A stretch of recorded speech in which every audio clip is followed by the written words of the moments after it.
Esta mañá presentábase en Boiro a quinta das 6 regatas que integran este ano o Circuito Provincial de Piragüismo da Deputación da Coruña. A proba, que está organizada polo Club Piragüismo Rías Baixas, terá lugar este sábado, a partir das 4 da tarde, na praia de Barraña.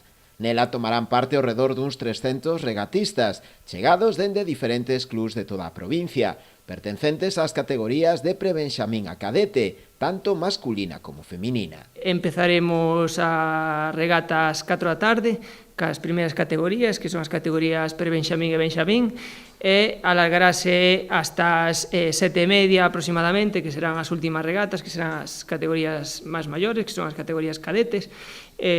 Para as categorías inferiores, hasta infantil, terá unha distancia de 1.500 metros, e para as categorías infantís e cadetes terá unha distancia de 3.000 metros. Dende o Concello, que colabora na organización, valoraron moi positivamente o feito de poder acoller en Boiro este tipo de competicións, e aproveitouse tamén a presentación para destacar a traxectoria deportiva do club nestes últimos anos. É unha xornada de deporte e de piragüismo que esperemos que todo transcurra. Evidentemente, o que máis nos preocupa sempre é a climatoloxía, porque falamos de nenos pequenos e tal, para que a prova se dispute con seguridade, non? Que creo que así vai a ser.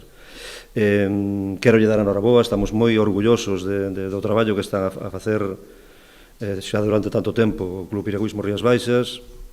Acaban de acabar a clasificación para o vindeiro mundial en China de barco dragón, outra vez, xa foi campeón desa modalidade, campeón do mundo, que logo se di, e, bueno, creo que se clasificaron hasta 9 deportistas do Piragüismo Rías Baixas, 7 masculino e 2 femenino.